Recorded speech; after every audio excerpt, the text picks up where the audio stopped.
Pasta alla marinara. Today I'm making one of my favorite pasta dishes with you. It may look simple to you, a bit like spaghetti. Garlic, oil, and chili pepper, 2 anchovies in oil, 2 capers, a bit of garlic, a bit of tomato. First of all, it's incredibly delicious despite its simplicity and the humble ingredients, but it has to be made the right way. Let's prepare this delicious dish together. Let's get started. So first I separate the garlic cloves. Garlic, I remove the inner germ, li schiaccio un po'. Then I put the anchovies in oil on the garlic cloves. I add capers preserved in salt. I haven't desalted them, so be careful with the salt later. I crush them a bit. And I make a nice finely chopped mixture. You need to spend a bit of time on this, but chop everything up well so that the garlic, capers, and anchovies blend together nicely.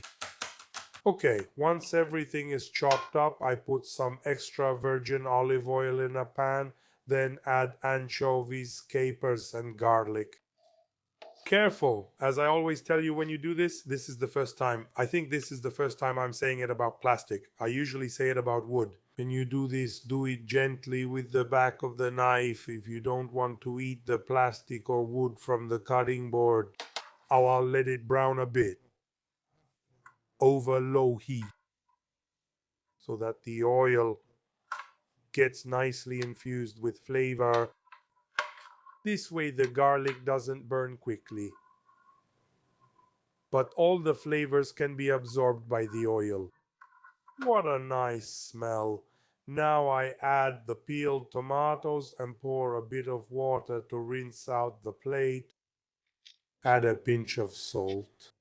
Remember, we add the capers without rinsing them, and on medium-low heat I let it cook for at least 15 to 20 minutes without covering. Either way, just a reminder that my 2 cookbooks are only available on Amazon.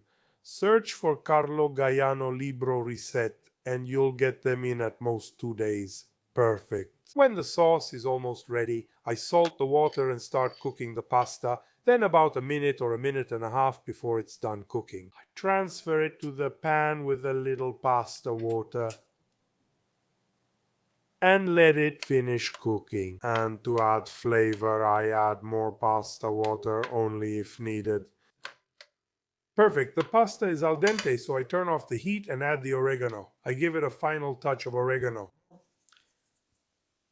After a final stir, I toss it a bit and I plate it.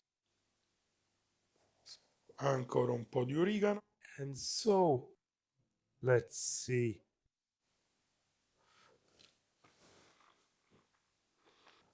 Oh my.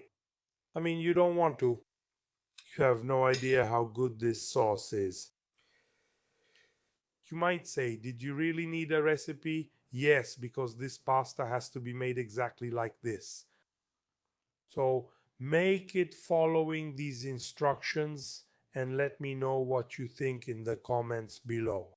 For now, I'll say goodbye, and as usual, before I leave you, I'd like to say enjoy your meal.